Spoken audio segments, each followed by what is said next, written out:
Étienne Tête, bonjour. Vous êtes, on peut le dire, l'écologiste le plus connu à Lyon, même si vous vous êtes fait sur le plan politique très discret ces derniers temps. Voilà des années que vous militez chez les Verts, vous avez connu tous les leaders de ce mouvement, et j'imagine que tel est le cas pour Pascal Canfin, qui vient de faire parler de lui ô combien, puisqu'il a rejoint la liste La République En Marche en numéro 2 pour les européennes. Comment vous expliquez son ralliement ? Vous savez, on a un peu une boutade dans le milieu politique par rapport à ça. On dit que Macron, au moins, il a fait un premier geste écologique, il est dans le recyclage de déchets. Voilà. Et de l'autre côté, c'est montrer un peu toute cette perversité du système. Ils sont fiers d'avoir fait une prise de guerre. Donc on voit bien que, voilà, je trouve que c'est de la boutade. C'est une trahison quand même ? Par rapport à ce qu'il représente, par rapport à ce qu'il pensait, vous qui l'avez connu. Est-ce que vous pensez Moi, j'emploie pas le mot trahison parce que c'est un mot qui est dur. Moi, je trouve que, voilà, faut en rigoler, avec des formules, comme je vous l'ai dit, faut en rigoler. Après, il y a deux choses. Il y a le problème personnel. C'est un type très sympathique. Pourquoi il fait ça à titre personnel ? Est-ce qu'il y a sa femme qui est derrière ? Ça arrive en politique, que la femme soit derrière. Moi, j'en sais rien. C'est un type qui est humain, qui est sympathique et tout. Et puis après tout, il prend la place d'une autre crapule de droite. Moi, ça ne me pose aucun problème à ce niveau-là. Pourquoi une crapule de droite ? La liste La République En Marche est une liste de droite ? Une liste de crapules, vous voulez dire ? Moi, je vous pose des questions, vous êtes là pour répondre. Oui, non, mais c'est une liste de crapules de droite. Je veux dire, je ne partage pas leur idée politique. Enfin, il y a la gestion des gilets jaunes qui est scandaleuse, et ça ne pose aucun problème à tous les gens qui sont aujourd'hui en marche. Donc, à un moment, on est complice de tout ça, quoi. Donc, voilà. Et puis après, il y a l'autre question. Est-ce que ça a un effet politique ?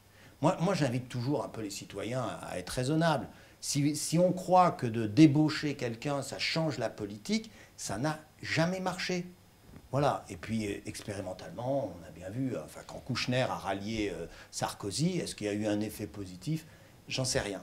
Si je peux me permettre quelque chose, oui. Moi, je pense on peut faire des accords politiques. Il y a des accords politiques qui ont marché. On obtient quelque chose parce que c'est collectif. Par exemple, on fait un accord avec Jospin, on a obtenu la suppression de Rhin-Rhône. On a fait un accord avec Gérard Collomb, on a obtenu le fait qu'on ne réalise pas réellement l'anneau des sciences ou enfin l'ancien tronçon ouest du périphérique. On les réalisera peut-être demain. On le réalisera peut-être demain. C'est pour ça que c'est important que nous fassions un bon résultat électoral pour continuer à bloquer ce projet. Ce projet... Et si on est pour le projet, donc il faut que vous fassiez un mauvais résultat électoral. Oui, mais les gens savent très bien que ce projet est ridicule. 2,5 milliards d'euros pour faire ce projet qui va développer la voiture en ville, c'est un scandale. Donc on voit bien qu'on peut faire des accords politiques quand ils sont extrêmement clairs, et le fait aujourd'hui que l'anneau des sciences n'est pas réalisé, c'est grâce, j'allais dire, au recours que j'ai fait contre le périphérique Nord et à l'abandon de Mercier, et c'est grâce à un accord politique qui avait de la tenue. En revanche, aller se montre tout seul, ça n'a aucun intérêt. Étienne Tête, quand même, Pascal Canfin, il peut être sincère aussi. Vous n'avez pas imaginé cette hypothèse de dire cet homme considère à un moment que politiquement, il n'est pas si éloigné de la République En Marche que cela, qu'il pense qu'il peut apporter quelque chose. Et quand on regarde que M. Cohn-Bendit le soutient, Cohn-Bendit qui est quand même votre maître à penser à tous les écologistes de France et de Navarre et même d'Allemagne. Ça fait longtemps que je n'ai pas de maître à penser. Je pense que nous, les Europe Écologie Les Verts, on pense par nous-mêmes, etc. Et on ne peut pas empêcher, je veux dire, des gens à titre individuel de faire des démarches. Mais l'expérience, montrez-moi une seule réalisation positive d'une démarche individuelle de quelqu'un qui, entre guillemets, change de camp. Comme je le dis, sur le plan personnel, tout le monde peut changer de camp. C'est sa vie. Hein. En revanche, est-ce que ça a eu une efficacité politique ? Historiquement, il n'y a aucun exemple. Et je vous mets au défi d'en citer un. Mais je suis pas là pour relever des défis, je suis là pour boire mais vos c'est paroles. intéressant. Ce qui est très intéressant, c'est qu'avec votre niveau de culture politique, vous n'avez aucun résultat positif d'un débauchage personnel. Il y a, et c'est pour ça que j'ai bien montré la différence, il y a un acte collectif, il y a des voix électeurs, des voix des électeurs avant, c'est ce qui fait le poids politique, et un bon accord politique qui permet de faire quelques avancées. On voit que d'ailleurs sur le long terme, les accords politiques ne sont pas forcément tenus. Donc il y a une obligation de retourner en permanence vers les électeurs au premier tour pour de la légitimité et des victoires politiques. Avant de nous quitter, Étienne Tête, juste un petit mot sur la situation politique locale. Vous n'êtes plus à la métropole, vous siégez quand même toujours au conseil municipal de Lyon, vous êtes conseiller municipal. Qu'est-ce que vous pensez quand vous regardez la guerre aujourd'hui entre Gérard Collomb et David Kimmelfeld?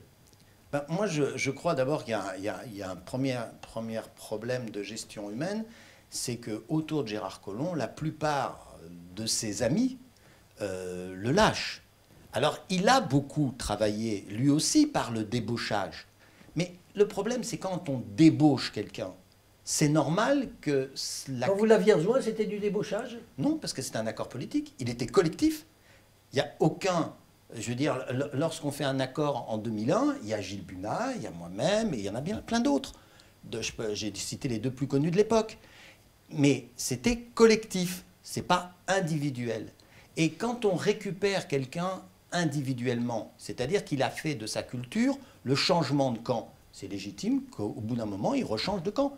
Le problème de quelqu'un qui trahit pour venir vous voir, c'est que c'est le premier à vous trahir pour aller voir quelqu'un d'autre. On a commencé cette interview quand j'ai employé le mot trahison pour Pascal Canfin. Mais je me mettais à votre niveau. Vous m'avez dit qu'il ne fallait pas l'employer. Je vois que vous terminez cette émission avec ce mot. Vous me l'avez emprunté, Étienne Tête. Je vous remercie. Merci beaucoup.